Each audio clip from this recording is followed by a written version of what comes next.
భాష ఏ భాష అయినా సరే ఇష్టం ఉండి చదవడం, రాయడం, మాట్లాడడం ఇవన్నీ అభిరుచులుగా ఉండే వాళ్ళని చాలా మందినే చూస్తూ ఉంటాం. కానీ భాషని కెరియర్‌గా తీసుకునేవాళ్ళు ఒక జనరేషన్ తర్వాత వేళ్ళ మీద లెక్క పెట్టొచ్చు. భాషని బతికించాలనుకునే వాళ్ళు ఇంకా తక్కువని చెప్పొచ్చు. ఇవాల్టి మన real life hero professor, writer, magazine editor, what not. అన్నిటికీ మించి భాషకి భవిష్యత్తుండాలని నిరంతరం తపన పడుతూ దానికోసం ఎప్పుడూ కృషి చేస్తూనే ఉండే Mohammed Afsar garu. So let's welcome Mohammed Afsar garu to our Coffee Kaburlu today. Good evening Afsar garu. Welcome to Coffee Kaburlu. We're very happy మీరు కాఫీ కబుర్లు ఇంటర్వ్యూని యాక్సెప్ట్ చేసి ఈ విధంగా మాతో ఇంటరాక్ట్ అవుతున్నందుకు చాలా సంతోషంగా ఉందండి. చాలా సంతోషం స్ఫూర్తి గారు, మైత్రేయి గారు. ఆ, ముఖ్యంగా మీరు డాలస్ నుంచి మాట్లాడడం. నేను ఫిలడెల్ఫియాలో ఉన్నా కూడా ఒక రకంగా డాలస్ అంటే నాకు మొదటి నుంచి సెకండ్ హోమ్ లాంటిది. అలాంటి చోట నుంచి మీరు మాట్లాడడం సంతోషంగా ఉంది. Thank you so much Afsar గారు. అడగగానే అసలు ఒప్పుకున్నారు మాకు ఇంత టైం ఇవ్వడానికి. మీతోటి ఇవాళ మాట్లాడబోవడం చాలా చాలా హ్యాపీగా ఉంది మా ఇద్దరికి కూడా. చాలా హ్యాపీ అండి. ఓకే. సో మొదలు పెట్టేద్దామా మరి? అలాగే. ఆహా. కాఫీ కబుర్లలో మా ఈ రియల్ లైఫ్ హీరోస్ సెగ్మెంట్ అంతా పర్సనాలిటీ, వాళ్ళ పర్సనాలిటీ వాళ్ళకి ఎలా హెల్ప్ అయింది అన్న దానితోటే మేము చేస్తున్నాము ఇంటర్వ్యూస్. అంటే ఒక రోజు కాదు, సక్సెస్ అయిన వాళ్ళు ఎవరైనా సరే ఎనీ ఫీల్డ్ వాళ్ళు సక్సెస్ అయ్యారు అంటే it's not one day thing. దానికి దోహదపడ్డ వాళ్ళ పర్సనాలిటీ ఏంటి అని నలుగురితోటి పంచుకోవడం అన్న దాంతో, ఆ కాన్సెప్ట్ తోటి మా రియల్ లైఫ్ హీరోస్ ముందుకు వెళ్తుంది. ఇవాళ మా రియల్ లైఫ్ హీరో మీరు. సో ఫస్ట్ అడగాలనుకున్నది ఏంటి అంటే, technology is the best career అన్న ఒక వాదన, అదే ప్రముఖంగా ఉన్న జనరేషన్కి చెందిన వాళ్ళు మీరు. అలాంటి జనరేషన్లో నుంచి మీరు ఆ ఆ ఉద్ధృతిలో నుంచి డిఫరెంట్గా ఆలోచించి టీచింగ్ని మీ ప్రొఫెషన్గా ఎన్నుకోవడం, దాని వెనకాల అసలు ఏంటి పునాది అన్నది మాతోటి పంచుకుంటారా? చాలా మంచి ప్రశ్నతో మొదలు పెట్టారండి. ఎందుకంటే నేను ఇక్కడ యూనివర్సిటీ ఆఫ్ విస్కాన్సిన్ మ్యాడిసన్లో నేను పిహెచ్డి చేశాను. పిహెచ్డి చేయడానికి వచ్చినప్పుడు అక్కడ చాలామంది, ఓ మీరు ఇండియా నుంచి వచ్చారా, కంప్యూటర్ సైన్స్లో చేస్తున్నారా పిహెచ్డి అని అడిగేవాళ్ళు. అంటే వెంటనే ఇండియా నుంచి అనగానే, ముఖ్యంగా సౌత్ ఇండియా అనగానే వాళ్ళకి ఏంటంటే మనం సాఫ్ట్వేర్లోనో కంప్యూటర్ సైన్స్లోనో ఉంటామని గట్టి నమ్మకం అన్నమాట. కానీ నేను లేదు లేదు, నేను నా హ్యుమానిటీస్ నా డిసిప్లిన్ అని చెప్తే వాళ్ళు చాలా ఆశ్చర్యపోయారు. హ్యుమానిటీసా? అది ఈ కాలంలో ఎందుకు, ఏం చేస్తారు ఆ టాపిక్‌తో అని చెప్పి అడిగేవాళ్ళు. కానీ నాకు మొదటి నుంచి నేను నేను మ్యాథ్, సైన్స్ కూడా బాగా చదువుకునేవాడిని. కానీ ఎక్కువ ఇష్టం హిస్టరీ, ఫిలాసఫీ వీటి మీద ఉండేది. ముఖ్యంగా హిస్టరీ గురించి.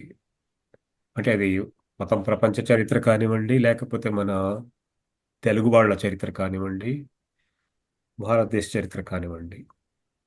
సో చరిత్ర అనేది మొదటి నుంచి ఒక ఆసక్తి దాని మీద పెరుగుతూ వచ్చింది. దానికి రకరకాల కారణాలున్నాయి. అంటే ఆహ్, మనమంతా ఊళ్ళ నుంచి వచ్చిన వాళ్ళం కదా! మనకి ఆ ఊళ్ళు ఎలా వచ్చాయి, వాటి పేర్లు ఎలా వచ్చాయి అనే ఆసక్తి అది మౌలికమైన ప్రశ్న నాది. అంటే ఒక హ్మ్. ఊరి పేరు అనుకుంటే, ఆ ఊరి పేరు ఎలా వచ్చింది? దాని వెనక కథ ఏమిటి? అని తెలుసుకోవాలి అన్న ఒక ఆసక్తి. అందులోంచి నేను హ్యుమానిటీస్, లిబరల్ ఆర్ట్స్ వైపొచ్చాను. ఓహ్! యాక్చువల్లీ అంటే హిస్టరీ అనగానే జనరల్లీ 90% అందరికేంటంటే అదొక సబ్జెక్ట్. పాస్ అయిపోవాలి లేదా ఈజీగా స్కోర్ చేసేయొచ్చు. సో, గబగబా చదివేసి పక్కన పెట్టేయాలి. అవును. సైన్స్ ఏంటి? మ్యాథ్ ఏంటి? అనే ఫోకస్ ఉంటుంది. అలాంటిది హిస్టరీని మీరు మెయిన్ స్ట్రీమ్‌గా తీసుకొని దాన్ని కెరియర్ లాగా సెట్ చేసుకొని మీరు చేసిన విధానం యాక్చువల్లీ మీ మీ ఆలోచనే చాలా ఆశ్చర్యంగా ఉంది మాకు. థాంక్ యూ అండి. హిస్టరీలో కూడా నాది చాలా ప్రత్యేకంగా రిలీజియస్ హిస్టరీ అండి. హ్మ్. మళ్ళీ ఓహ్! అంటే ఒక మతం ఎలా పుడుతుంది? ఎలా అది డెవలప్ అవుతుంది. ఆ మతంలో ఉండే కమ్యూనిటీస్ ఎలా పనిచేస్తాయి? ఈ ఆధునిక కాలంలో టెక్నాలజీ ఎక్కువగా ఉన్న కాలంలో మతం పాత్ర ఏమిటి? ఇలాంటివి అంటే ఒక రకంగా హిస్టరీ ఆఫ్ రిలీజియన్స్ చాలా స్పెసిఫిక్గా చెప్పాలంటే అది నా ఏరియా. సో మీరు ఆమ్, యుఎస్ కి ఎప్పుడొచ్చారు? అండ్ యుఎస్ కి వచ్చిన తర్వాత ప్రొఫెసర్ గానే స్టార్ట్ చేశారు కదా? ఆమ్, కాదా? లేదు లేదు, నేను ఓకే. మొదట పిహెచ్డి ప్రోగ్రాంలో ఉన్నాను నేను. ఓకే. తర్వాత అంటే పిహెచ్డి ప్రోగ్రాంలో ఇక్కడ ఉన్నప్పుడు మనం మామూలుగా టీచింగ్ కూడా చేయాలి. మ్మ్. అలాగా కొన్ని కోర్సులు చెప్పేవాడిని. మ్మ్. కానీ పిహెచ్డి అవుతూ ఉండగానే అవ్వలేదు ఇంకా. అవుతూ ఉండగానే నాకు యూనివర్సిటీ ఆఫ్ టెక్సస్ ఆస్టిన్ వాళ్ళు జాబ్ ఇచ్చారు. ఓకే. అక్కడ యూనివర్సిటీలో చేరాలని, అక్కడ తెలుగు ప్రోగ్రామ్‌ని లాంచ్ చేయాలని వాళ్ళు నన్ను ఇన్వైట్ చేశారు. ఓ, అవును. That's interesting. అవును. సో మీరు ఇండియాలో ఏం చేస్తూ ఉండేవాళ్ళు? అక్కడ కూడా టీచింగ్ ప్రొఫెషనేనా? లేకపోతే? లేదండి. ఇండియాలో నేను అంటే పీహెచ్‌డీ చేశాను నేను మ్మ్. మామూలుగా. ఇండియాలో కానీ కూడా చేశారు. నాకు ఆ! ఉమ్, కంపారిటివ్ లిటరేచర్‌లో. కానీ అంతకు ముందే నేను జర్నలిజంలో స్థిరపడ్డాను నేను. ఉమ్, 'ఆంధ్రజ్యోతి' దినపత్రిక అప్పుడు బెజవాడ నుంచి వచ్చేది. ఇప్పుడంటే హైదరాబాద్ నుంచి వస్తుంది గానీ, అది మొదట్లో అది బెజవాడ నుంచి వచ్చేది. నండూరి రామ్మోహన్ రావు గారు ఎడిటర్‌గా ఉండేవారు. అప్పుడు ఆయన సంపాదకత్వంలో నేను పనిచేశాను మొదట. మ్మ్. చాలా కాలం పనిచేశాను ఆంధ్రజ్యోతిలో. అంటే ఏ టీచింగ్ విభాగంలో అనేది జర్నలిజం అండి మీది? టీచింగ్ అనేది అప్పుడు నా దృష్టిలో లేదు నిజానికి. పీహెచ్‌డీ చేసి ఉన్నప్పటికీ టీచింగ్ వైపు దృష్టి లేదు. ఎందుకంటే జర్నలిజం అనేది ఒక ఊబి లాంటిది. అందులో ఒకసారి కూరుకుపోతే బయటికి రావడం కష్టం. అదే ఐ థింక్ స్ఫురిత జర్నలిజంలో మీరు ఏ ఆహ్, దాంట్లో అంటే జర్నలిస్ట్ అంటే మళ్ళీ రకరకాల కేటగిరీస్ అవును. ఉంటాయి కదా? మీరు ఎందులో చేసేవారు? ఇప్పుడు స్ఫురిత గారు ఇప్పుడు స్పెషలైజేషన్స్ వచ్చాయి. ఉమ్, ఓహ్! అప్పుడు లేదు. ఆ స్పెషలైజేషన్ లేదు. ఓ, అంటే ఇప్పుడేంటి జర్నలిస్టులంటే ఇప్పుడు స్పోర్ట్స్ సెక్షన్ చూసే ఉమ్, జర్నలిస్ట్, అవును. తర్వాత మూవీస్ సెక్షన్ చూసే జర్నలిస్టు, ఇట్లా అవును. రకరకాలుగా ఇప్పుడు ఇంటర్నేషనల్ న్యూస్ చూసే జర్నలిస్టు, ఇట్లా ఇప్పుడు ఆ సెపరేషన్ వచ్చింది. కానీ ఉమ్, ఆహా! మొదట్లో అది లేదు మనకి. తెలుగు జర్నలిజంలో లేదు. ఓకే. తెలుగు అసలు ఆ విషయమే జర్నలిజంలో తెలీదు అది మాకు. తెలీదు. అవును. తెలుగు జర్నలిజంలో మీరు ఆల్ రౌండర్ కావాలి. ఉమ్, ఓహ్! సో, నేను మొదట స్పోర్ట్స్ ఇన్‌చార్జ్‌గా ఉండేవాడిని. ఓకే. అట్లా మళ్ళీ వాళ్ళని మార్చేవాళ్ళు. ఒకటి స్పోర్ట్స్ నుంచి ఓకే. మళ్ళీ ఎడిటోరియల్‌కి, ఆహ్, గ్లోబల్ ఇంటర్నేషనల్ న్యూస్‌కి, మళ్ళీ లోకల్ న్యూస్‌కి, ఇట్లా ఎప్పుడూ ఒక చోట ఉండనిచ్చేవాళ్ళు కాదు. అంటే వాళ్ళు అన్ని రంగాల్లో వాళ్ళు ట్రైన్ అవ్వాలి. అన్ని రంగాల్లోనూ పని చేయాలి అన్నది అప్పటి కాన్సెప్ట్. హ్మ్. ఉమ్, ఇప్పుడు మారిపోయిందది. ఇప్పుడు అదే. అలా లేదు. ఇది నిజంగా అంటే కొత్త విషయం యాక్చువల్లీ. ఆ! మేము అసలు జర్నలిజం అంటేనే డిఫరెంట్ సెగ్మెంట్స్ లాగా ఉంటుంది. మీకేది ఇంట్రెస్ట్ ఉందో ఆ లైన్‌లో చేస్తారని అందులోనే అనుకున్నాను కానీ ఉంటారు. యాహ్! పాలిటిక్స్ అయితే పాలిటిక్స్, హెల్త్ అయితే హెల్త్, ఇంకా వాళ్ళు దానికి స్టిక్ యాహ్! అయిపోయినప్పుడు అనుకున్నాను నేను ఇన్నాళ్ళు. అవును. లేదు. అంటే అప్పుడు ఏమిటి అంటే, ఇప్పుడు పత్రిక ఇప్పుడు అంటే ఇప్పుడు సర్క్యులేషన్ బాగా పెరిగింది. ఇప్పుడు ప్రతి జిల్లాకి ఒక ఎడిషన్ ఇప్పుడొచ్చింది. ఉమ్, ఉమ్, ఇప్పుడు కృష్ణా జిల్లాకి ఒక ఎడిషను, మళ్ళీ కృష్ణా జిల్లాలో విజయవాడకి వేరే ఎడిషను, ఓకే. తర్వాత విజయవాడలో మళ్ళీ వేరే మళ్ళీ బందర్ రోడ్ అని, ఏలూరు రోడ్ అని ఇలాగా వేరే వేరే రీజియన్స్ ఏరియాస్ ఉంటాయి గదా! అట్లా కూడా ఇప్పుడు సప్లిమెంట్స్ వచ్చాయి కదా! యాహ్! ఇప్పుడేమైపోయిందంటే అలా సెపరేషనొచ్చిందిప్పుడు. సో, మీరు ఇండియాలో జర్నలిజం చేస్తూ, పీహెచ్‌డీ చేసి, మళ్ళీ యూఎస్‌కి రావాలని ఎందుకనిపించింది? అండ్ టీచింగ్ ఎట్లా హౌ డిడ్ థిస్ హ్యాపెన్? అది ఎలా జరిగింది అంటే గమ్మత్తుగా జరిగిందది. అంటే యూనివర్సిటీ ఆఫ్ విస్కాన్సిన్ మాడిసన్‌లో వాళ్ళు నన్ను ఒక సెమిస్టర్ కోసం ఇన్వైట్ చేశారు. ఉమ్, ఒక సెమిస్టర్ టీచింగ్ ఆఫర్ అది ముందు. హుహు. ఓకే.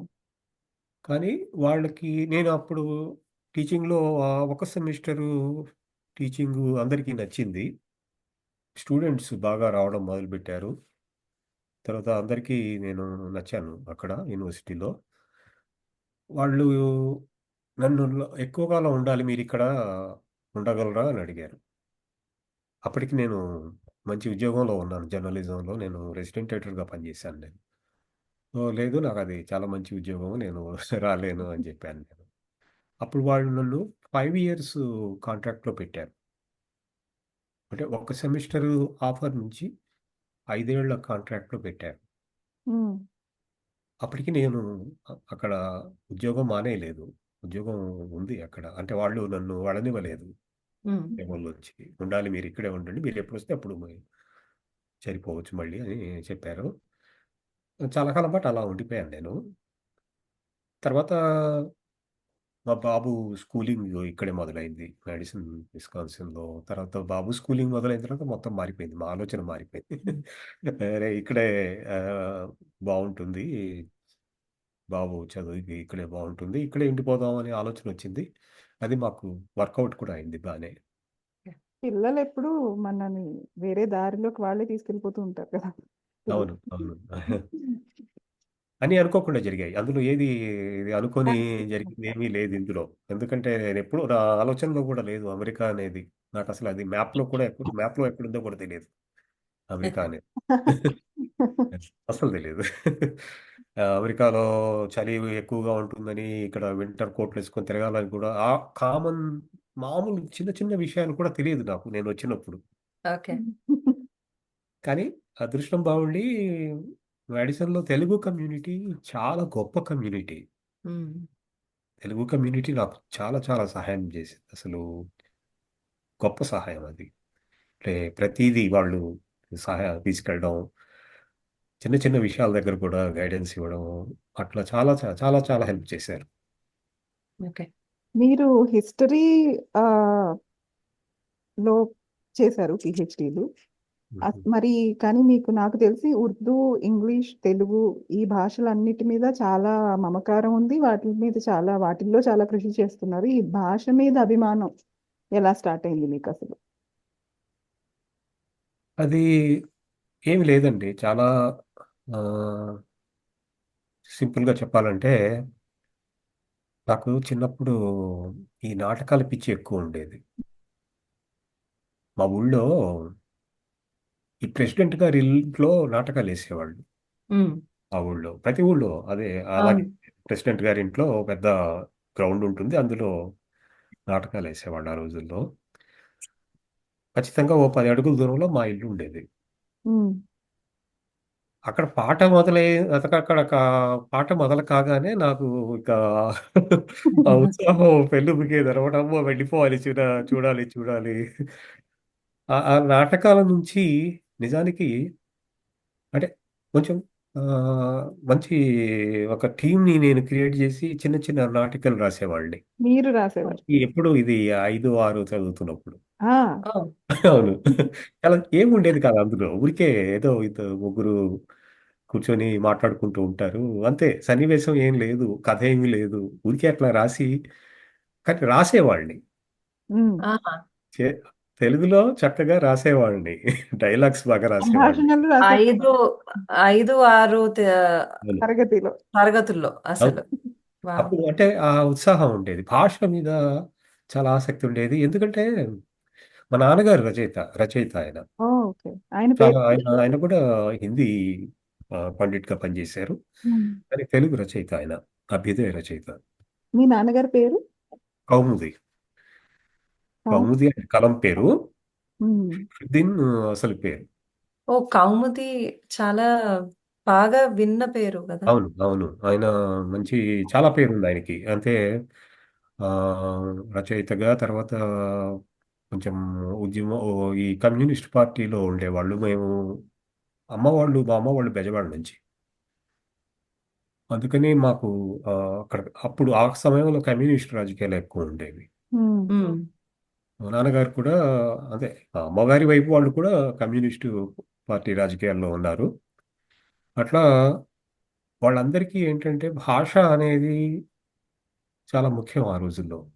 అందరూ చక్కగా అంటే ప్రతి కార్యక్రమానికి, పార్టీ కార్యక్రమాలు అది సాహిత్యం కానివ్వండి, ప్రజానాట్య మండలి కానివ్వండి, ఇలా రకరకాల కార్యక్రమాలకి వాళ్ళు వెళ్ళి వాళ్ళతో కలిసి పనిచేసేవాళ్ళు.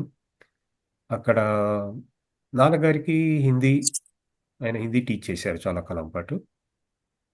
అమ్మ కొద్ది రోజుల పాటు ఉర్దూ చెప్పేది. ఓహ్! తర్వాత మానేసింది. అంటే ప్రధానమైన ప్రభావం అమ్మా, నాన్నే. ఉమ్, ఓకే. తర్వాత చుట్టూ ఒక మంచి వాతావరణం ఉండేది. ఆ చిన్న ఊరది. చింతకాని అని ఖమ్మం పక్కనే ఉంటుంది. ఓ- ఒక 15 మైళ్ళు ఉంటుంది. స్టేషన్ కూడా లేదు ఆ ఊరికి. కానీ చాలా గొప్ప గొప్ప రచయితలు వచ్చేవాళ్ళు ఆ ఊరికి ఆ రోజుల్లో. హుహు. దాశరథి, ఉమ్, ఓహ్! కాళోజీ ఇలాంటి గొప్పవాళ్ళంతా వచ్చేవాళ్ళు. వచ్చి ఊరికే అలా అంటే అది కమ్యూనిస్ట్ పార్టీ కోట ఆ ఊరు. హ్మ్. ఆ రకంగా వాళ్ళందరూ వచ్చి అక్కడ మాట్లాడేవాళ్ళు. ప్రసంగాలు చేసేవాళ్ళు. ఏదో ఒక ప్రతి నెల ఏదో ఒక మీటింగ్ జరిగేది ఆ ఊళ్ళో. హుహు. అట్లా అంటే వాళ్ళ పాటలు, వాళ్ళ నాటికలు ఇవన్నీ చిన్నప్పటి నుంచి విని విని ఇది బావుంది గదా! క్రియేటివ్‌గా అని అనుకునేవాడిని. వావ్! అంటే ఓకే. అప్పుడు రాసిన దాంట్లో పెద్ద విషయం ఏం లేదు అందులో. ఉండేది కాదు. అది ఒక సరదా అంతే. ఏమిటి ఏదో రాయాలి. కొంచెం కొంచెం జోక్స్ అవి ఉండేవి ఎక్కువగా. అందరికి నచ్చేది. హ్మ్. రాయిరా బాబు నువ్వు బాగా రాస్తున్నావురా రాయి అని చెప్పి అందరూ ఎంకరేజ్ చేసేవాళ్ళు. ఆ ఉత్సాహంతో రాసేవాడిని. అలా ఓకే. రాస్తూ సో, రాస్తూ భాషలో పట్టు సంపాదించేశారు మీరు. మళ్ళీ చెప్పండి. అలా రాస్తూనే మీరు భాష మీద పట్టు సంపాదించేశారా? అది అలా అలవాటయింది. అదృష్టం బావుండి ఏమైందంటే, అదే సమయంలో నాకు మంచి లాంగ్వేజ్ టీచర్స్ దొరికారు. ఉమ్, అటు అది తెలుగు కానివ్వండి, ఇంగ్లీష్ కానివ్వండి, హిందీ కానివ్వండి. అంటే మనకి 3 భాషలు కంపల్సరీ కదా మన స్కూల్లో. అవును. హ్మ్. ఆ! సో, ఆ 3 భాషలు బాగా చెప్పే టీచర్స్ దొరికారు మనకి. దానికి తోడు నేను సొంతంగా ఆహ్, ఇంట్లో అరబీ, ఫార్సీ అమ్మ నేర్పేది. నాన్నగారికి సాంస్క్రిట్ వచ్చు. ఉమ్. అట్లా కొంచెం సాంస్క్రిట్ అప్పుడప్పుడు నేర్చుకోవడం. అంటే మొత్తం అసలు మైండ్ నిండా భాషలే ఉండేవి. అదే ఇంకా ఏం చెప్తున్నారో. దేనికి దేనికి స్పేస్ లేదు. భాష దానికి సంబంధించిన గ్రామరు ఇది తెలుగులో ఎలా ఉంటుంది, ఉర్దూలో ఎలా ఉంటుంది, హిందీలో ఎలా ఉంటుంది, సాంస్క్రిట్‌లో ఎలా ఉంటుంది. ఇంతే ఆలోచన. వావ్! బేసికల్లీ మీ లైఫ్ అంతా భాష, భాష మీదే తిరుగుతూ, అవును. భాష చుట్టూ తిరుగుతూ అవును. Very nice. సో, మీరు కథలు, కవితలు, పుస్తకాలు, నవలలు ఇలా చాలా రాసారు కదా! మీకు ఏది రాయడం ఎక్కువ ఇష్టం? అండ్ అంటే మీకు బాగా నచ్చినది ఆర్ మీకు నిజంగా ఇష్టంగా చేసేదేది? Poetry is my first love అండి. ఎందుకంటే మొదటి నుంచి నేను ఆ పాటలు రాయడం బాగా అలవాటుండేది చిన్నప్పుడు. అది తర్వాత మానేశాననుకోండి పాట అనేది పూర్తిగా. ఎందుకంటే కవిత్వంలోకొచ్చాను నేను. హుహు.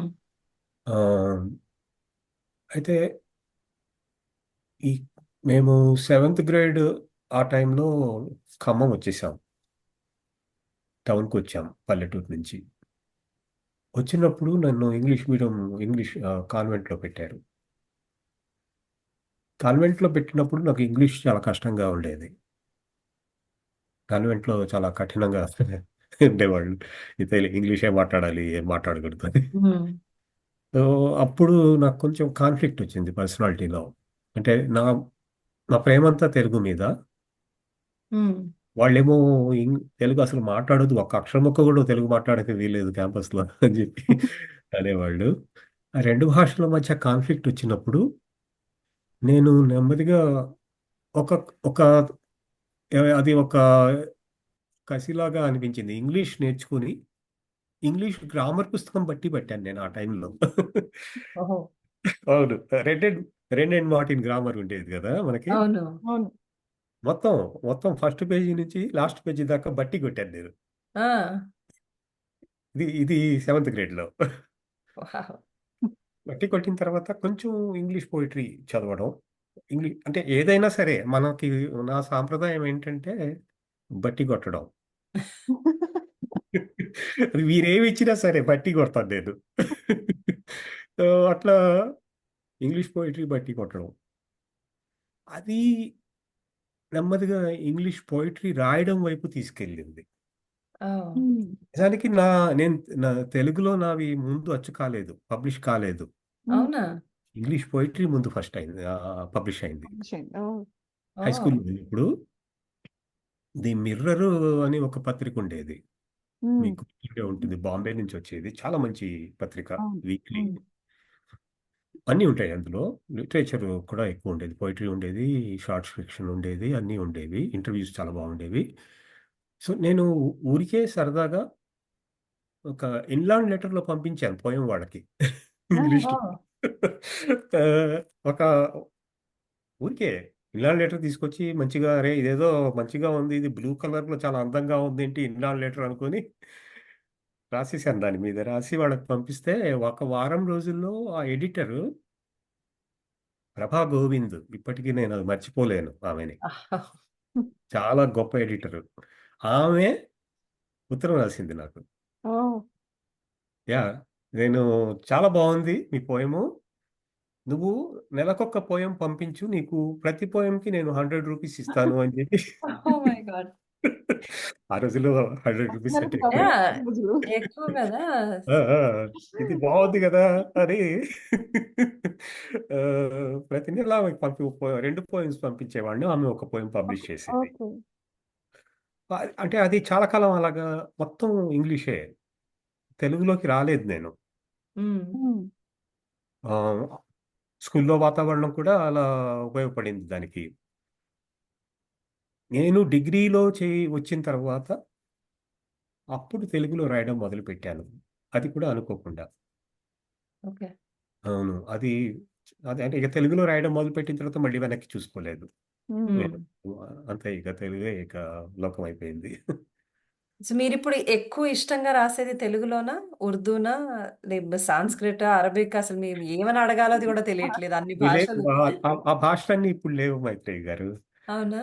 అవును. లేవు. అవన్నీ పోయాయి. హ్మ్. నేనసలిప్పుడు మీరు అంటే స్క్రిప్టు అరబిక్ స్క్రిప్ట్ అది ఉంది తెలుసు. హ్మ్. కానీ ఇప్పుడు అర్థం కాదు చదువుతుంటే. ఓకే. నేనిప్పుడు కానీ చాలా కంఫర్టబుల్‌గా ఉండేది తెలుగులో రాయడం. హ్మ్. హ్మ్. అయితే ఇక్కడికొచ్చిన తర్వాత నేను అప్పుడు ఇంగ్లీష్ మానేశాను. అక్కడ అంటే 5 ఏళ్ళు ఇంగ్లీష్‌లో రాశాను నేను. ఆ తర్వాత తెలుగులో రాయడం మొదలుపెట్టిన తర్వాత నాకు తెలుగులో చాలా ఎంకరేజ్‌మెంట్ వచ్చింది. చాలా మంది అప్పుడు ఎడిటర్లు నడ్డూరి రామ్మోహన్ రావు గారు, ఆంధ్రజ్యోతి నుంచి, ఆంధ్రజ్యోతి వీక్లీ ఎడిటర్ పురాణం సుబ్రహ్మణ్య శర్మ గారు. హ్మ్. అప్పుడు ఆంధ్రప్రభ కూడా చాలా బావుండేది ఆ రోజుల్లో సండే మ్యాగజైను. నేను అసలు మీరందరి వాళ్ళందరికీ పేర్లు గుర్తుపెట్టుకొని, ఎక్కడ, ఏ ప్రాంతం, ఏ సంవత్సరం ఈ లెవెల్‌లో అసలన్నీ గుర్తుపెట్టుకొని ఎంత చక్కగా చెప్తున్నారండి. మీరు ఎందుకంటే చెప్పిన అవి మన పేర్లు ఎంత ఎర్లీ డేస్ గొప్పగా కదా! గొప్ప గొప్ప వాళ్ళ పేర్లు వాళ్ళందరూ. ఆ! ఆ! అవి ఎర్లీ డేస్ మనకి. సో, తొలి రోజుల్లో, మొదటి రోజుల్లో మనకి అన్నీ గుర్తుంటాయి. అవును. అందరూ మనం మనల్ని కలిసిన మనుషులు, వాళ్ళు మనల్ని ప్రోత్సహించిన పద్ధతి, వాళ్ళు మనతో మాట్లాడిన పద్ధతి, ఇవన్నీ గుర్తుంటాయి మనకి. అవి ఎప్పటికీ మర్చిపోలేము అవి. తర్వాత ఎంతో మందిని కలుస్తాము. వందల, వేల మందిని కలుస్తాం. కానీ, ఆ హ్మ్. మొదటి రోజుల్లో కలిసిన మనుషులు ఎవరైతే ఉంటారో వాళ్ళు ఫరెవర్ ఉండిపోతారు. ఫరెవర్ గుర్తుంటారు. అది టీచర్లు కావచ్చు, తర్వాత నేను కాలేజీలో లెక్చరర్లు కావచ్చు, తర్వాత నేను పనిచేసిన పత్రికల్లో ఎడిటర్లు కావచ్చు. కవిత అట్లాగా గురించి టాపిక్ వచ్చింది కాబట్టి, మీకు బాగా నచ్చిన కవిత ఒక చిన్న కవిత తెలుగులో చెప్తారా? తప్పకుండా. హ్మ్. ఇది ఈ మధ్య 2019లో వచ్చింది. హ్మ్. అప్పటి నుంచి ఇప్పటిదాకా అప్సర్ కవిత్వం. మొత్తం మీ ఈ కవితలన్నీ మొత్తం నా కంప్లీట్ వాల్యూమ్ అండి. సో, ఎన్ని పేజెస్ అండి ఆ బుక్? 700 పుస్తకంలా పేజీలు. ఉందది? ఆ! 700 పేజీలండి. 700 పేజీలు. ఆ! సో, ఇది ఇది అంటే నేను మొదటి నుంచి రాసిన కవిత్వం.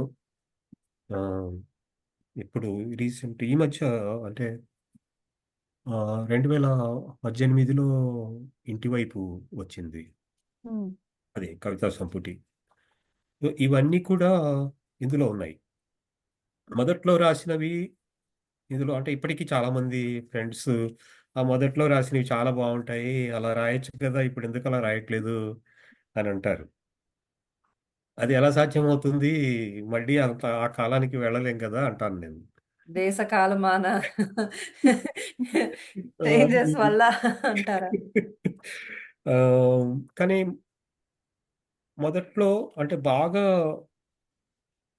మొదటిసారి పబ్లిష్ అయిన పోయమ్స్ అన్నీ కూడా చిన్నవే, పెద్దవి కాదు. ముందు అంటే మీకు సంగీతం అంటే ఆసక్తి కాబట్టి మొదట్లో రాసిన చాలా కవితల్లో సంగీతం అంటే నాకు సంగీతం చాలా ఇష్టం. ఉమ్. చాలా ఇష్టంగా వినేవాడిని. ఈమని శంకర శాస్త్రి గారి వీణ, చిట్టిబాబు గారి వీణ, తర్వాత మంగళంపల్లి బాలమురళీ కృష్ణ గారి ఎప్పుడు ఏ కచేరీ చేసినా, ఎక్కడిది ఖమ్మంలో కానివ్వండి, బెజవాడలో కూడాను, బెజవాడ వెళ్ళి మరీ వాళ్ళ కచేరీలు విని ఒక ఆ ఉత్సాహం బాగుండేది. సో అది వైలిన్ లోకం కవిత పేరు. వైలిన్ లోకం.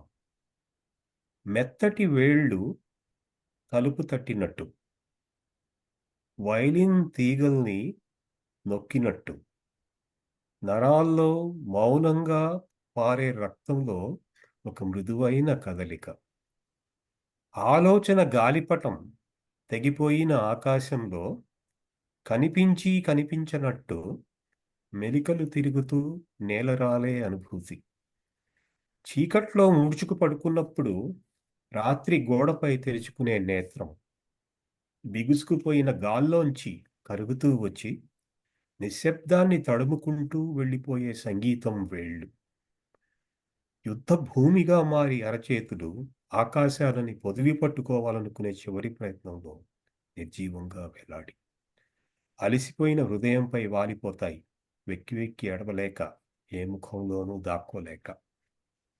ఇది మొదట పబ్లిష్ అయిన కవిత. ఈమెని శంకరశాస్త్రి గారి అమ్మాయి కళ్యాణి, ఈమెని ఉమ్, కళ్యాణి గారు. ఆమె వైలిన్ కదా, బాగా గొప్ప ఆ, విద్వాంసురాలు ఉమ్. కదా. ఆ కచేరీ జరిగిన తర్వాత ఆ మెమరీలోంచి ఆమె చాలా రోజులు అది నన్ను వెంటాడింది. వైలిన్ నేను అంతకుముందు కూడా వినుంటాను, కానీ ప్రత్యేకించి ఆ కచేరీ నన్ను బాగా కదిలించింది. ఒక అబ్స్ట్రాక్ట్ పెయింటింగ్ లాగా ఉంటుంది పోయం కూడా. అవును. ఆ ఇమేజెస్ అన్ని కూడా చాలా అంటే నిజానికి ఆ అనుభూతి కూడా చాలా అబ్స్ట్రాక్ట్గా అనిపించింది ఆ సమయంలో. అది ఇందులో రాశాను నేను. అద్భుతం, అద్భుతం. Thank you. మీరు రాసింది మీ నోట్లో నుంచి వినడం మా అదృష్టం. వినడం చాలా సార్లు చదివాను మీరు రాసినవి, కానీ మీరు చదువుతుంటే వినడం థ్యాంక్ యూ అండి. చాలా అండ్ దాని బ్యాక్‌గ్రౌండ్ ఎందుకు రాశారు అనే బ్యాక్‌గ్రౌండ్ తెలుసుకోవడం అవును. బావుంది. అఫ్సర్ గారు మీ గురించి మామూలుగా మీరు రాసినవి చదవడం, మీ గురించి వాళ్ళు వీళ్ళు చెప్తే వినడం, ఇలాంటి ఎక్స్‌పీరియన్సే తప్ప మిమ్మల్ని మీతో డైరెక్ట్‌గా ఇలా ఇంటరాక్ట్ అవ్వడం, మీ గురించి ఇన్ని విషయాలు మేము తెలుసుకోవడం అండ్ కాఫీ కబుర్లు ప్రేక్షకులందరికీ మేము ఇన్ఫర్మేషన్ పాస్ చేయడం మాకైతే చాలా చాలా సంతోషంగా ఉందండి. నాకు కూడా సంతోషంగా ఉంది మైత్రేయి గారు. మీరు రాయడమే కాకుండా రాయడాన్ని, చదవడాన్ని చాలా ప్రోత్సహిస్తూ ఉంటారు. మీతో నా పరిచయం అలాగే మొదలైంది. అవునా? స్ఫురిత గారు కథ ఎప్పుడు రాస్తారు అని పింక్ చేయడంతో అవును. ముందు పరిచయం లేదు మన ఇద్దరికి. అవును. ఆ తర్వాత నిజంగా పరిచయం స్టార్ట్ అయింది. అలా నాకు లాంటి వాళ్ళని ఎంతో మందిని ప్రోత్సహిస్తూ సారంగ లాంటి ఒక చక్కటి పత్రికని కూడా మీరు నిర్వహిస్తున్నారు. అవును. అది ఆ ఆలోచన ఎక్కడ మొదలైంది? ఎక్కడ పునాదులు పడ్డాయి దానికి? సారంగా పత్రిక నిజానికి మేము ఆస్టిన్లో ఉన్నాం అప్పుడు, కల్పన నేను. అక్కడ కాలిఫోర్నియాలో రాజ్ కారంచేడు అని ఒక ఫ్రెండ్ ఉండేవారు. ఆయనకి కూడా సాహిత్యం అంటే చాలా ఆసక్తి. మేము మామూలుగా మాట్లాడుకుంటున్నప్పుడు మనం ఏమైనా చేయాలి, అమెరికాలో చాలా ఈ కొత్త తరం వాళ్ళు వస్తున్నారు, వీళ్ళందరినీ దృష్టిలో పెట్టుకొని మనం ఏమైనా చేస్తే బాగుంటుంది, ఏదైనా చేద్దాం అంటే అప్పుడు సారంగా మొదలుపెట్టాము. ముందు అది సారంగా బుక్స్ అని మొదలుపెట్టాం. హుహు. తర్వాత మ్యాగజైన్లోకి వచ్చాం. ఇప్పుడు అది దాదాపు 12 ఏళ్ళు అయిపోయింది. పత్రిక నిర్విఘ్నంగా వస్తుంది. ప్రధానంగా మేము అనుకుంది ఏంటంటే, ఇక్కడ అమెరికాలో ఉన్న తెలుగు రచయితల్ని ఒక చోటికి తీసుకొచ్చి వాళ్ళ రచనల్ని ప్రచురించి వాళ్ళు కలుసుకునే అవకాశాలని కల్పించడం ఆ పత్రిక ఉద్దేశం. అయితే అది మేము నడుపుతున్న సమయంలో ఇక్కడ అమెరికాలో ఎలాగో మాకు చాలా ప్రోత్సాహం వచ్చింది. కానీ అదే సమయంలో ఇండియా నుంచి కూడా వాళ్ళు అడగడం మొదలుపెట్టారు. పత్రిక చాలా హుహు. బాగుంది. మావి కూడా వేయొచ్చు కదా! ఇండియాలో ఇప్పుడు ఏమీ సాహిత్య పత్రికలు కూడా లేవు. పెద్ద ఉత్సాహంగా ఏం లేదు వాతావరణం. మీరు ఇండియా వాళ్ళని కూడా ఎంకరేజ్ చేస్తే బావుంటుంది. ఇండియా అంటే అక్కడ మన తెలుగు వాళ్ళని. అన్నప్పుడు బావుంది అనుకోని మేము 2 కలిపి వేయడం మొదలుపెట్టాం. ఓహ్! సారంగా అనే పేరు ఎలా వచ్చిందండి? ఏమన్నా బ్యాక్‌గ్రౌండ్ ఉందా దానికి? సారంగా అంటే అది ఇన్‌స్ట్రుమెంట్ కదా! సారంగి. అదే అంటే మీరు ఈ పత్రికకి ఆ పేరు పెట్టడంలో ఏమన్నా బ్యాక్‌గ్రౌండ్ ఉందా అని? ఊరికే అది అలా ఆ పాట ఉంది కదా! 'సారంగా తేరీ యాద్ మే' అది ఊరికే హమ్మింగ్ చేసేవాళ్ళం. ఇది బావుంది గదా! అసలు అదే పెట్టుకుంటే పోతుంది గదా! పత్రిక పేరు అని. ఓకే.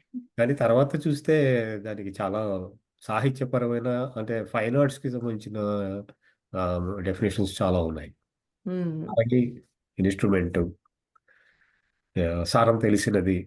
హ్మ్. ఓకే.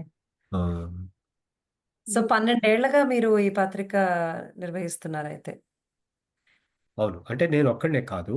ఆహ్, కల్పన కూడా ఇందులో అంటే ఇద్దరం ఎడిటర్‌లం. ఓకే. రాజ్ కారం చెడు కూడా ఎడిటర్ దీనికి. హ్మ్. ముగ్గురం ఎడిటర్‌లం. ఓకే. ఎంత కానీ ఫ్రీక్వెంట్‌గా రిలీజ్ అవుతుందండి ఇది? ఇది పక్షపత్రిక. అంటే ప్రతి నెల 1 తారీఖు, 15 తారీఖు 2 సంచికలు. ఓహ్! ప్రతి నెల 2 సంచికలొస్తాయి. ఇప్పుడు వావ్! ఈ మధ్య ఏం చేశామంటే, ఇంగ్లీషు సెక్షన్ కూడా మొదలుపెట్టాం. హ్మ్. ఆహా! నిజానికి ఇప్పుడు ఇంగ్లీష్ సెక్షన్ కూడా అక్కడ ఇండియా నుంచి, ఇక్కడ యూఎస్ నుంచి కూడా ఇంగ్లీష్ రైటర్స్ నుంచి చాలా ప్రోత్సాహం ఉంది. చాలా మీరు మామూలుగా ఇంగ్లీష్ సెక్షన్ చూస్తే వైడ్ వెరైటీ ఆఫ్ రైటింగ్స్ కనిపిస్తాయి అక్కడ. 15 రోజులకొకసారి రావాలి పత్రిక అంటే దాని వెనకాల చాలా శ్రమ ఉంటుంది గదండీ! ఉంటుంది. నాకులాంటి వాళ్ళకి ఒక కథ రాయడానికే చాలా టైం పట్టేస్తూ ఉంటుంది. అవును. అవును. అలాంటిది ఆ! ఇంతమంది కథల్ని చూసి అందులోంచి సెలెక్ట్ చేయాలి. మళ్ళీ వాళ్ళ తప్పులుంటే దిద్దాలి. వాళ్ళతో కమ్యూనికేట్ చేయాలి. ఎంతమంది టీమ్ అసలు ఎంత శ్రమ పడతారు. చాలా చాలా పనుంటుంది. ఎందుకంటే మొదట్లో అంటే పత్రిక మొదలుపెట్టిన ఏడాదిలో మాకు పెద్ద రచనలేమి వచ్చేవి కాదు. హ్మ్. హాస్టల్‌లో ఉన్నప్పుడు. అంటే సెలెక్టివ్‌గా వేసేవాళ్ళం. అన్నీ వేసేవాళ్ళం కాదు. కానీ కొన్ని ఇష్యూస్ అయిపోయిన తర్వాత ఇప్పుడు అసలు మేము ఎవరిని రాయమని అడిగే స్థితి లేదు. హ్మ్. ఎందుకంటే రోజు ఓ 30 కవితలొస్తాయి. 10 కథలొస్తాయి. అబ్బా! ఇంకో 15 వ్యాసాలొస్తాయి. రకరకాల ప్రక్రియల్లో వస్తున్నాయి మాకు. ఇప్పుడు మేమేం చేసామంటే దాన్ని కొంచెం స్ట్రీమ్‌లైన్ చేసాం. ఆహా! స్ట్రీమ్‌లైన్ చేసి ఇంతకుముందు మేమే అన్నీ చదివేవాళ్ళం. హ్మ్. ఇప్పుడు ఈ కథలు, కవిత్వం ఈ రెండిటి ఎంపికలో రివ్యూ ప్యానెల్‌ని పెట్టాం. ఆహా! పెట్టి వాళ్ళని ఒక ఇద్దరు ముగ్గురిని ప్రతి ప్రక్రియకి పెట్టి వాళ్ళ నుంచి మేము ఫీడ్‌బ్యాక్ తీసుకొని అంటే మేము చదువుతాము. వాళ్ళు చదువుతారు. అట్లా రచన అనేది అంటే క్వాలిటీ ముఖ్యం మనకి అని అనుకుని మేము ఈ పీర్ రివ్యూ మొదలుపెట్టాము. అది అది కూడా బాగా సక్సెస్‌ఫుల్‌గా ఉంది. అందుకే మీకు పత్రిక క్వాలిటీ కూడా మొదట్లో కంటే ఇప్పుడు బాగా పెరిగింది. ఓకే. ఇన్వాల్వ్‌మెంట్ బాగా పెరిగింది. రచయితలు అంటే అందరూ నిజానికి ఇప్పుడు మీకు తెలుసు అక్కడ మనకి ఆంధ్రాలో, తెలంగాణలో సాహిత్యానికి పెద్ద ఇదేమి లేదు. ఆదరణ ఏం లేదు. అంటే హుహు. ఇంతకుముందు పెద్ద పెద్ద ఎడిటర్లు ఉండే కాలంలో ఎడిటర్లకి సొంతంగా సాహిత్యం, లలిత కళలు వీటి మీద ఆసక్తి ఉండడం వల్ల వాళ్ళు చక్కగా వాటికి అవకాశం ఇచ్చేవాళ్ళు. హుహు. ఇప్పుడు కొత్త తరానికి ఆ ఉత్సాహం లేదు. అది వ్యాపారం అయిపోయింది కదా ఇప్పుడు. అందుకని ఇప్పుడు సారంగా ఒక ప్రత్యామ్నాయంగా మారింది అక్కడ ఇక్కడ కూడా. చాలా గర్వించదగ్గ విషయం. అంటే మనం ఇండియాలో యూఎస్‌లో ఉంటూ ఇండియా కంటే ఇక్కడ మన భాషని, తర్వాత ఈ కవిత్వాలు, ఈ మ్యాగజైన్స్ ఇవన్నీ ఇక్కడ ఇంత ఫ్లరిష్ అవ్వడం అనేది ఇట్స్ నాట్ ఈజీ అండ్ అవును. డెఫినిట్‌గా చాలా ప్రౌడ్‌గా ఫీల్ అవ్వాలి. అవునండి. చాలా కష్టం అది. ఎందుకంటే మొదట్లో మేము అనుకోలేదు. ఇంత రెస్పాన్స్ ఉంటుంది. అసలు ఇంతమంది రైటర్స్ ఇక్కడ మనకి హ్మ్. వస్తారని కూడా అనుకోలేదు. నేను ఆహ్, అబ్జర్వ్ చేసింది కూడా యాక్చువల్‌గా ఇప్పుడు భాషాభిమానం ఇక్కడ ఎక్కువగా ఉంది. అవును. అవును. మన ఆంధ్రప్రదేశ్‌లో, తెలంగాణలో కంటే. అవును. అవును. దానికి ఏమిటి కారణం అయి ఉంటుందంటారు? నాకెప్పుడు ఒకటి గుర్తొస్తుంది. ఇప్పుడైనా సరే మనం కొంచెం దూరంగా ఉన్నప్పుడు దాని మీద మనకి మమకారం ఎక్కువ ఉంటుంది. ఇప్పుడు మనం తెలుగు నేలకి దూరంగా ఉన్నాం. అందుకే మనకి తెలుగు భాష అంటే చాలా అది అంటే లోపల అది ఉంటుంది కదా! మనం అరే! వీళ్ళందరూ ఇంగ్లీష్ మాట్లాడుకుంటున్నారు. మనకి తెలుగుకి దిక్కు లేదు ఇక్కడ అనే ఒక ఐడెంటిటీ క్వెషన్ ఒకటి బయలుదేరుతుంది. అందులోంచి వచ్చిందది. 2 నాకు ఏమనిపిస్తుందంటే అమెరికాలో ఉన్నప్పుడు ప్రత్యేకంగా మనం మన ఇంతకు అంటే మిగతా కూడా ఇక్కడ మొత్తం ప్ర జనం అంతా కూడా ఇది మల్టీ కల్చరల్ కదా! సో, అనేక దేశాల నుంచి వలస దేశం ఇది. హ్మ్. వాళ్ళకి వాళ్ళ సంస్కృతి మీద ముఖ్యంగా ఇప్పుడు ఆఫ్రికన్ అమెరికన్స్ ఉన్నారు, లాటిన్ అమెరికన్స్ ఉన్నారు, తర్వాత మిడిల్ ఈస్టర్న్స్ ఉన్నారు. వాళ్ళందరికి కూడా ఇక్కడ వాళ్ళు వచ్చిన తర్వాత వాళ్ళ ఐడెంటిటీ కోసం వెతుక్కోవడం మొదలుపెడతారు. వాళ్ళ పండగలు, వాళ్ళ సాహిత్యం, వాళ్ళ కార్యక్రమాలు, వాటిని సంగీతం, సాహిత్యం ఇవన్నీ కూడా వాళ్ళు ఇక్కడికొచ్చిన తర్వాత దాన్ని వెతుక్కోవడం మొదలుపెడతారు. అది దాని ప్రభావం మన మీద ఎక్కువ పడింది. మనం అందుకే మనకి ప్రతి ఊళ్ళో కూడా మనకిప్పుడు తెలుగు సాంస్కృతిక సమాజాలున్నాయి. మీ డాలస్ లాంటి చోట అయితే చెప్పక్కర్లేదు. అందుకే డాలస్ నేనెప్పుడు కూడా ఎప్పుడు ప్రవాసాంధ్ర రాజధాని అంటా నేను డాలస్‌ని. లిటిల్ ఇండియానేరా ఆ! డాలస్. న్యూజెర్సీ ఇలా కాలిఫోర్నియా ఇలాంటివన్నీ కూడా ఇప్పుడు తెలుగుకి షికాగో ఇవన్నీ తెలుగుకి పెద్ద కేంద్రాలు ఇప్పుడు. ఐడెంటిటీ కోసం వెతుక్కోవడం ఉంది. 2 మనం ఒక కమ్యూనిటీ ఫీలింగ్ మనకి. మన కమ్యూనిటీ కోసం మనం కొంత ఏదైనా చేయాలి. గివింగ్ అనేది ఏదైనా ఇవ్వాలి మన కమ్యూనిటీకి అనే భావం ఏదైతే ఉందో అది వాళ్ళకి ముందుకు నడిపిస్తుందని అనుకుంటున్నాను నేను. మీరు ఇక్కడ టీచింగ్ చేశారు. అలాగే ఇండియాలో చూసారు టీచింగ్ అవును. విధానం. మీకు భారతదేశంలో బోధనా విధానానికి, ఇక్కడ బోధనా పద్ధతులకి మీరు గమనించిన తేడాలు, అలాగే స్టూడెంట్స్‌లో ఇన్నేళ్లుగా టీచింగ్ చేస్తున్నప్పుడు తప్పకుండా స్టూడెంట్స్ వాళ్ళ యాటిట్యూడ్స్‌లో గానీ, వాళ్ళ ఆలోచన విధానంలో గానీ చాలా మార్పులు మీరు గమనించుంటారు. అలాంటివి నాతో అవును. పంచుకుంటారా? చాలా చాలా తేడా ఉందండి. అంటే ఇప్పుడు నేను విస్కాన్సిన్‌లో టీచ్ చేశాను. తర్వాత ఆస్టిన్‌లో చెప్పాను. ఇప్పుడు యూనివర్సిటీ ఆఫ్ పెన్సిల్వేనియాలో టీచ్ చేస్తున్నాను. ఆహ్, నాకు పెద్ద తేడా ఏంటి అంటే స్టూడెంట్స్ పార్టిసిపేషన్. అంటే మనకి ఇండియాలో అంటే మనం ఇప్పుడు టీచింగ్ బాగా మారిపోయింది అక్కడ కూడాను. కానీ ఎంత మారినా కూడా ఇండియాలో మీకు స్టూడెంట్ పార్టిసిపేషన్ చాలా చాలా మినిమల్‌గా ఉంటుంది. హుహు. చాలా తక్కువ. అంటే లెక్చరర్ పాఠం చెప్పడం అది లెక్చర్ లాగా ఉంటుంది.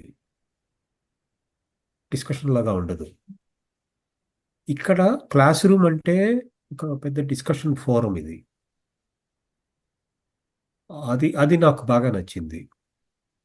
అంటే దానికి కారణం ఏంటంటే ఇక్కడ స్టూడెంట్స్ కూడా అలాగే ఉంటారు. ఇప్పుడు మనం ఇక్కడ ఏం చేస్తాము రీడింగ్ ఇస్తాము ప్రతి క్లాస్‌కి ముందు.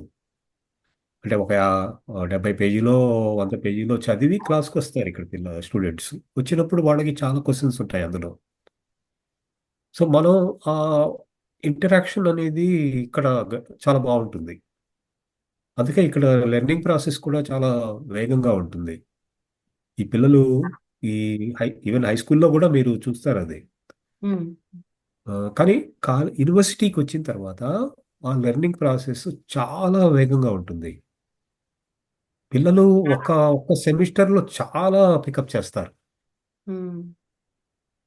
Again I think learning system గురించి మాట్లాడితే I think we need a complete session. ఎందుకంటే there so much of difference. అక్కడ ఇండియాలో మనం చదువుకున్న పద్ధతికి, ఇక్కడ మనం చూస్తున్న పద్ధతికి అసలు చాలా చాలా తేడా ఉంటుంది. అవును. అంటే అక్కడేంటంటే టీచర్ టీచర్ చెప్పింది యాజ్ ఇట్ ఈజ్ గ్రాస్ప్ చేసుకోవడం, యాజ్ ఇట్ ఈజ్ వెళ్ళి ఆ ఎగ్జామ్‌లో రాసేయడం.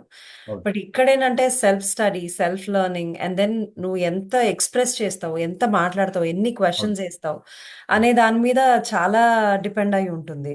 అదే సో నేను దట్స్ ఎ మొదట్లో బిగ్ చెప్పాను. డిఫరెన్స్ అక్కడికి, ఇక్కడికి. మొదట్లో చెప్పాను. ప్రతిదీ బట్టి కొట్టేవాడిని అని. హ్మ్. అవును. దట్స్ ద థంబ్ రూల్ అక్కడ. అంటే యాజ్ ఇట్ ఈజ్ చెప్పకపోతే మార్క్స్ కట్ అయిపోతాయి. అవును. ఏమన్నా మనం ఇన్నోవేటివ్‌గా ఆ! ఆలోచించి, మన సొంత అవును. తెలివి వాడి ఏదన్నా సొంతంగా రాస్తే మార్క్స్ ఉండవు దానికి. ఉండవు. ఉండవు. అండ్ ఆన్ ద కాంట్రరీ ఇక్కడ పిల్లలు వాళ్ళు ఎంత వాళ్ళని ఎక్స్‌ప్రెస్ చేసుకొని, వాళ్ళెంత ఇన్నోవేటివ్‌గా ఆలోచిస్తే అవును. దానికి అంత ఇంకా బాగా మెప్పు పొందుతారు వాళ్ళు. అంటే so, there is the huge difference. ఇన్నోవేషన్‌కి ఇక్కడ అవకాశం ఉంటుంది. యాహ్! ఇప్పుడు నేను మామూలుగా లిటరేచర్ కోర్సులు చెప్తాను. హ్మ్. యూనివర్సిటీ ఆఫ్ పెన్సిల్వేనియాలో. ఈ సెమిస్టర్ నేను వర్డ్స్ ఆర్ వెపన్స్ అని ఒక కోర్స్ చెప్పాను నేను. ఈ కోర్సులో మీకు ఈ మహాకవి, సూఫీ కవి రూమీ పేరు వినుంటారు. హ్మ్. ఆ వంశానికి సంబంధించిన అమ్మాయి ఆ కోర్సులో విద్యార్థిగా హ్మ్. వచ్చింది. ఓహ్! కొన్ని తరాల తర్వాత ఆమె ఆ రూమీ వారసత్వం అంటే ఆమెకి పోయిటరీ మీద ఇంట్రెస్ట్ ఇవన్నీ వచ్చాయి. హ్మ్. నేనేం చేశానంటే ఆ అమ్మాయికి అంటే రెగ్యులర్గా అసైన్మెంట్స్ ఏవో ఇస్తాము మామూలుగా. అది రాయి, ఏదో రీసెర్చ్ పేపర్ రాయి, అది రాయి, ఇది రాయి అని చెప్తాము. కానీ నేను తనకి అది కాదు కావాల్సింది. అసలు నీ ఫ్యామిలీ హిస్టరీయే పెద్ద సోర్స్ నీకు. రైట్. హ్మ్. ఆ, ఫ్యామిలీ హిస్టరీలోంచి కొన్ని 2, 3 మంచి చాప్టర్స్ తీసుకొని రాయి అని చెప్పాను నేను. చాలా అద్భుతంగా రాసింది. అది ఇప్పుడు హ్మ్. పబ్లిష్ అవుతోంది. అది ఏమిటి టర్మ్ పేపర్ అది. ఓహ్! టర్మ్ పేపర్ పబ్లిష్ అవుతుంది ఇప్పుడు. ఓహ్! అది ఇక్కడ ఉండే ఈ సిస్టంలో ఉండే పెద్ద అంతే. అడ్వాంటేజ్. స్టూడెంట్కి చాలా క్రియేటివిటీకి, ఇన్నోవేషన్కి చాలా అవకాశం ఉంటుంది స్టూడెంట్కి. హ్మ్. అలాగే టీచర్కి కూడా. సో, నేను మీకలా ప్రొఫెసర్‌గా మీకు బాగా తృప్తినిచ్చిందేంటండి ఇక్కడ? చాలా ఉన్నాయి. నేను ఈ సంవత్సరం పర్టిక్యులర్‌గా ఏం జరిగిందంటే, మా యూనివర్సిటీ ఆఫ్ పెన్సిల్వేనియాలో నేను ఇక్కడ తెలుగు గూడా జెప్తాను. మామూలుగా ఏం జేస్తాము, first year Telugu, second year Telugu చెప్తాము, వదిలేస్తాం. కానీ ఈసారి ఏమైందంటే, ఇద్దరు స్టూడెంట్స్ ఒచ్చి, మాకు అక్కడితో ఆపడం ఇష్టం లేదు తెలుగు నేర్చుకోవడం. థర్డ్ ఇయర్ చేస్తాం మేము. హుహు. కానీ థర్డ్ ఇయర్ ఏం కావాలంటే వాళ్ళకి, వాళ్ళేమడిగారంటే, మేము చిన్నప్పటి నుంచి డాన్స్ చేస్తున్నాము. కూచిపూడి, భరతనాట్యం ఇవన్నీ చేస్తున్నాము. తర్వాత కీర్తనలు పాడుకుంటున్నాము. అన్నమాచార్య, త్యాగరాజ ఇవన్నీ పాడుతూ ఉన్నాము. కానీ మేమెందుకు డాన్స్ చేస్తున్నామో, మేమేం పాడుతున్నామో మాకు తెలీదు. హ్మ్. వాళ్ళు హ్మ్. నేర్పారు, టీచర్లు నేర్పారు. అవే మేము అక్కడ స్టేజ్ మీద వేస్తున్నాం తప్ప, దానికి అర్థాలేమీ తెలియదు మాకు. దానికి లిటరరీ కాంటెక్స్ట్ అస్సలు తెలియదు. కనీసం ఒక్క మాట కూడా మాకు తెలియదు. చాలా యాంత్రికంగా నేర్చుకున్నాము, చేస్తున్నాము అంతే. మాకు కావాల్సింది మీరు ఆ కీర్తనలకి అర్థాలు ఇవ్వగలరా? దాని చరిత్ర చెప్పగలరా? హ్మ్. ఓకే. అని ఇలా అడిగారు వాళ్ళు. ఇద్దరు స్టూడెంట్స్ వచ్చారు ముందు అలాగా. ఇద్దరు అమ్మాయిలు వచ్చారు. తెలుగు అమ్మాయిలే. క్లాస్ మొదలుపెట్టాము. క్లాసికల్ తెలుగు క్లాసు అది. క్లాసు మొదలుపెట్టిన తర్వాత మొదటి రోజు క్లాస్ అయిపోయిన తర్వాత రెండో రోజు క్లాస్‌కి 10 మందొచ్చారు. ఆ! ఓహ్! అసలు మా యూనివర్సిటీ వాళ్ళు ఆశ్చర్యపోయారు. అసలు ఇదేమిటి క్లాసికల్ తెలుగు ఏమిటి? 10 మంది రావడం ఏంటి? ఇంత అది పెద్ద నంబరు. యూనివర్సిటీ ఆఫ్ పెన్సిల్వేనియా అనేది యూనివర్సిటీ ఆఫ్ టెక్సాస్ చాలా పెద్ద యూనివర్సిటీ. 60,000 మంది స్టూడెంట్స్ అక్కడ. హ్మ్. కానీ యూనివర్సిటీ ఆఫ్ పెన్సిల్వేనియా 13,000 14,000 దాని స్టూడెంట్ మొత్తం స్ట్రెంత్. హ్మ్. కొన్ని క్లాసుల్లో అసలు ఐదుగురు అట్లా ఉంటారు. ఓహ్! అంతకంటే ఎక్కువ ఉండరు. అవును. చాలా తక్కువ ఉంటారు స్టూడెంట్స్. అట్లాంటిది ఒక లాంగ్వేజ్ ఇది, అది కూడా ఎవరికి తెలియని సౌత్ ఇండియన్ లాంగ్వేజ్ లో అదే. 10 మంది రావడం ఏంటి, పౌరెవర్ ఇట్ ఈస్ క్లాసికల్ తెలుగు, ఇది ఎలా సాధ్యం ఇది అని వాళ్ళు చాలా ఆశ్చర్యపోయారు. ఇప్పుడు అది రెగ్యులర్ కోర్స్ అయింది. ఆ, వావ్! అది నాకు చాలా సంతోషంగా అనిపిస్తుంది ఆలోచించినప్పుడల్లా. అరే, అది ఇది ఇది నాలోంచి వచ్చి రాలేదు ఆలోచన అది. హ్మ్. ఆన్ డిమాండ్ స్టూడెంట్స్ స్టూడెంట్స్ అదే. నుంచి వచ్చింది అది. వావ్! సో, అట్లా అంటే కరిక్యులంలో ఒక కొత్త సబ్జెక్ట్ లాగా ఇంట్రొడ్యూస్ చేయడం అవన్నీ ఈస్ దట్ అవును, అంత ఈజీయా అండి ఇక్కడ? చాలా చాలా ఈజీ. ఇక్కడ అకాడమిక్ ఫ్రీడమ్ ఎక్కువ ఉంటుంది. ఓహ్!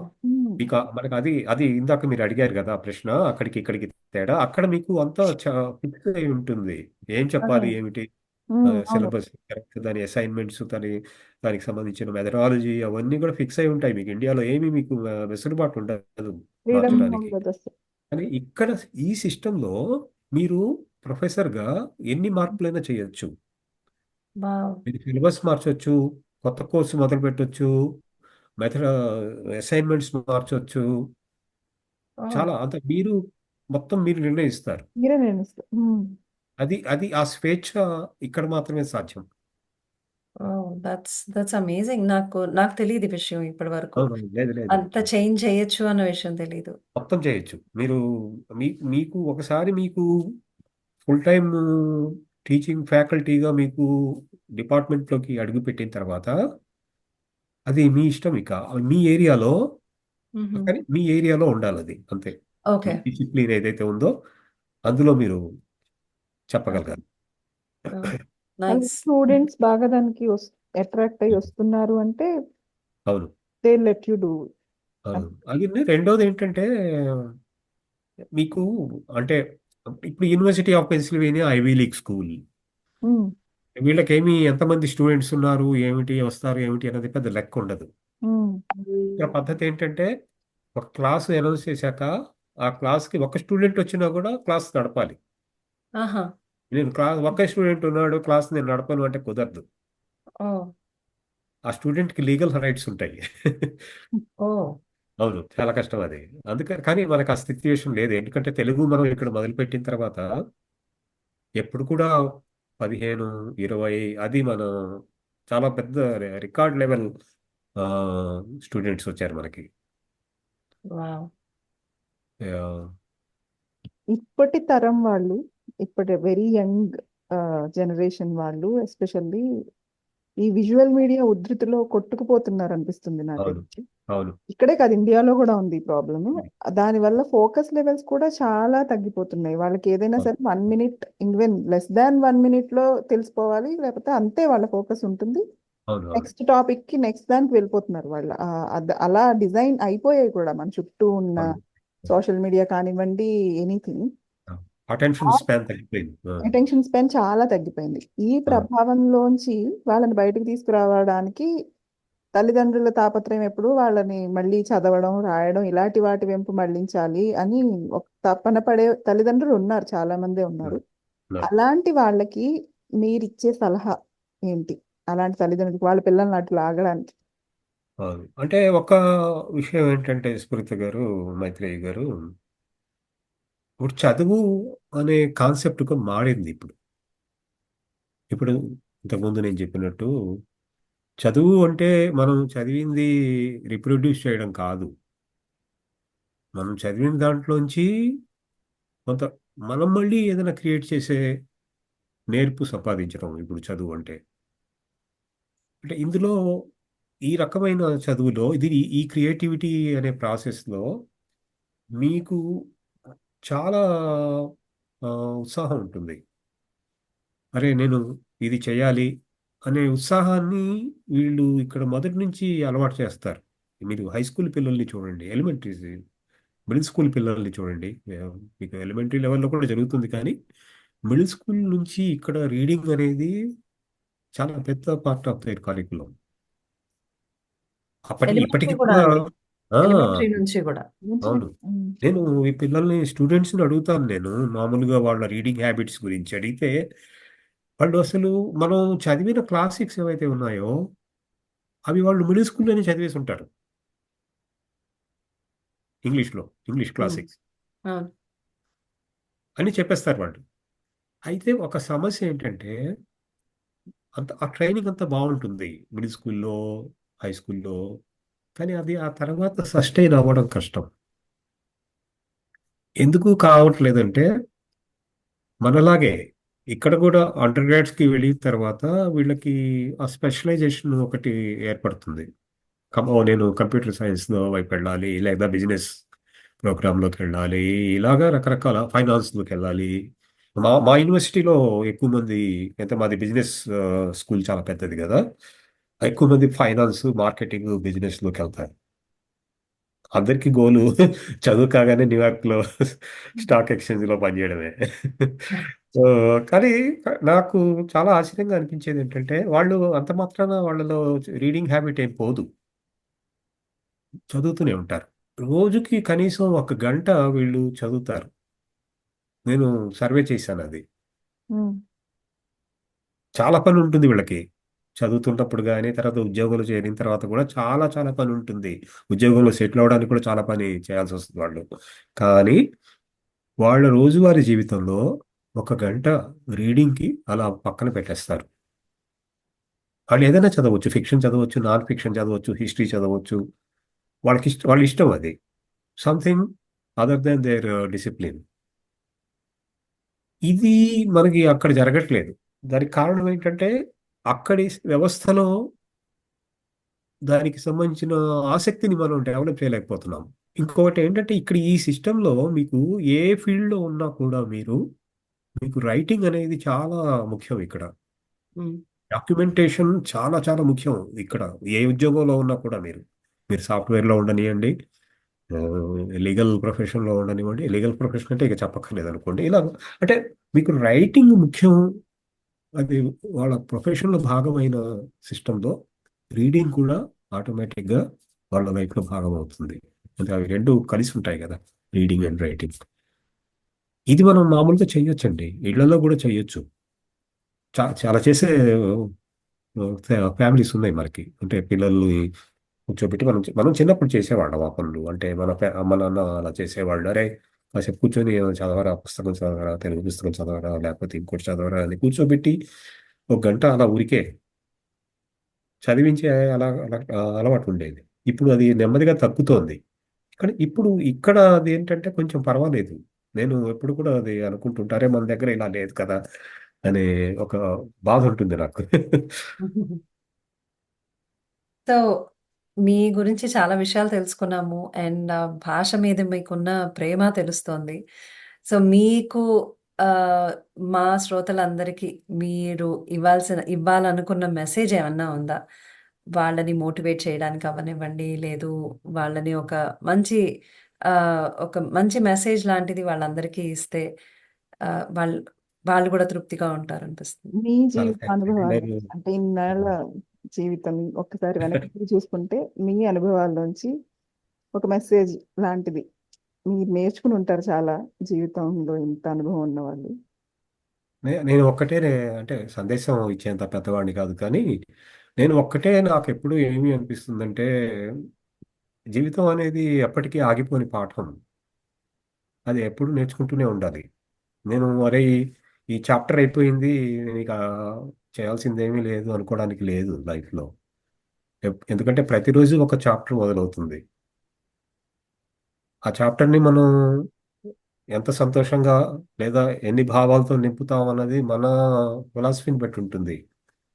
దాన్ని పాజిటివ్ ఆలోచనలతో నింపుతామా, లేకపోతే నెగిటివ్ ఆలోచనలతో నింపుతామా, ఆ రోజుని అనవసరంగా అలా జార్ చేసుకుంటామా అన్నది మన ఫిలాసఫీ అనేది. చాలా క్రిటికల్ థింకింగ్ కూడా చాలా ముఖ్యం అనుకుంటున్నాను నేను. జీవితాన్ని తరిచి చూసుకునే క్రిటికల్ థింకింగ్ కావాలి, అనుభవాల్ని తరిచి చూసుకునే క్రిటికల్ థింకింగ్ కావాలి. అది నాకు ముఖ్యం అనిపిస్తుంది. అది లేకపోతే జీవితం పట్టు తప్పిపోతుంది. అదే నేను చెప్పగలిగింది. అంటే నాకు గట్టిగా అనిపించింది అది. అంటే అదేమీ పెద్ద సందేశం కాదు గానీ లైఫ్ అనేది ఎప్పుడు అది నిరంతరం ఒక లెర్నింగ్ ప్రాసెస్. ఎక్కడ కూడా అరే మొత్తం అయిపోయింది, మొత్తం చదివేశాను నేను, సారం వల్ల గ్రహించి తిని అనే స్థితి ఉండదు. సారం అనేది ఎప్పటికప్పుడు కొత్తగా పుడుతుంది. కొత్త సారం నేర్చుకోవాలి, అర్థం చేసుకోవాలి. అది కంటిన్యూస్ అండ్ ఎండ్లెస్ ప్రాసెస్ అని నా అభిప్రాయం. థ్యాంక్ యూ అండి. Thank you so much. మీ విలువైన సమయాన్ని మా కోసం, మా శ్రోతల కోసం మీరు ఈ విధంగా మీ విషయాలన్నీ చెప్పి మాతో మాట్లాడినందుకు, మాతో టైం స్పెండ్ చేసినందుకు చాలా వీఆర్ వెరీ చాలా థ్యాంక్స్ థ్యాంక్ఫుల్ ఈ టు యూ. అవకాశం ఇచ్చినందుకు. ఇప్పుడంటే కాఫీ ఇవ్వలేదు కానీ మరోసారి కబుర్లు చెప్పుకునేటప్పుడు తప్పకుండా కాఫీ కూడా ఇస్తారని ఆశిస్తున్నాను. తప్పకుండా, తప్పకుండా అండి. తప్పకుండా. చాలా చాలా థ్యాంక్ యూ అఫ్సర్ గారు. మా కాఫీ కబుర్ల గురించి మీ మాటల్లో ఏమైనా చెప్తారా? నేను ఈ మధ్యనే చూశాను నిజానికి. అంటే అంటే కాఫీ అనగానే మనకేమనిపిస్తుంది, అది నాకు పొద్దున్నే మనం రాత్రి పడుకునేటప్పుడే మన మైండ్ ఆటోమేటిజం ఒకటి పనిచేస్తుంది. అంటే నేను పొద్దున్నే మంచి ఘాటకి కాఫీ తాగుతాను ఘుమఘుమలతో అనే ఒక ఫీలింగ్తో పడుకుంటాం కదా. ఒక ఫ్రెష్నెస్, జీవితాన్ని గురించి సరికొత్తగా ఆలోచించే ఒక అవకాశం. మీ చాలా కార్యక్రమాలు నేను చూసినప్పుడు అది అంటే రకరకాల రంగాల్లో పనిచేస్తున్న వాళ్ళని మీరు తీసుకొస్తున్నారు. అది అంటే కేవలం కళా రంగం అని కాదు, రకరకాల సాంకేతిక రంగము, వాణిజ్య రంగము, ఇలా అనేక రంగాల ప్రముఖుల్ని, ఆ రంగాల్లో ఎంతో కొంత నిలబడి ఉన్న వాళ్ళని మీరు తీసుకొచ్చి వాళ్ళని గురించి తెలుసుకునే అవకాశం మీరు ఇస్తున్నారు. ఇది అంటే చాలా అవసరం అనుకుంటున్నాను. అది కేవలం మనకే కాదు, రేపు రాబోతున్న తరం, అమెరికాలో రాబోతున్న తరం, మన పిల్లలు, వాళ్ళకు కూడా ఇది ఒక మంచి సోర్స్ ఆఫ్ ఇన్స్పిరేషన్ అవుతుందని అనుకుంటున్నాను నేను. అంటే కాఫీని తలుచుకున్నప్పుడల్లా మీ కార్యక్రమం గుర్తు రావాలని అనుకుంటున్నాను నేను. థ్యాంక్ యూ అండి. అండి, thank you. The main intention అంటే చాలా మంది జీవితంలో అనుకున్నవన్నీ సాధించలేకపోతారు. ఆర్ రోజువారీ జీవితంలో చాలా కష్టాలు, ఏవో ఒక ఒడిదుడుకులు ఏవో ఒకటి వస్తూ ఉంటాయి. అవును. బట్ ఎక్కడ కూడా నిరుత్సాహపడకుండా, దిస్ ఇస్ ది ఎండ్ అని అనుకోకుండా, అవును. There are so many others, వాళ్ళు కష్టపడ్డారు, వాళ్ళు వాళ్ళకంటూ ఒక స్థానాన్ని సంపాదించుకున్నారు. అవును. చాలా మంది ఉన్నారు, మన చుట్టూనే ఉన్నారు, మనలోనే ఉన్నారు అని తెలియజేయడం కోసం ఒక చిన్న ప్రయత్నం ఇది. అవును. చాలా మంచి ప్రయత్నం అండి. అంటే సక్సెస్ అనేది ఎలా ఉంటుంది? అంటే సక్సెస్‌లో ఎన్ని రూపాలుంటాయి? అందులో వ్యక్తిత్వం, పర్సనాలిటీ అనేది ఎంతవరకు ఉపయోగపడుతుంది? ప్రతి ఫేజ్‌ని ఎట్లాగా పాజిటివ్‌గా మలుచుకోవాలి? ఇది నాకు కాఫీ కబుర్లలో బాగా నచ్చిన విషయం అండి. థ్యాంక్ యూ అండి. Thank you so much. Thank you. డాలస్‌కి వచ్చినప్పుడు తప్పకుండా కలుద్దాం మనం. కాఫీతో పాటు కలుద్దాం. యా. వి అలాగే. Wish you all the best for all your future ఎండేవర్స్. Thank you. Thanks again coffee కబుర్లు చూస్తున్న వాళ్ళందరికీ.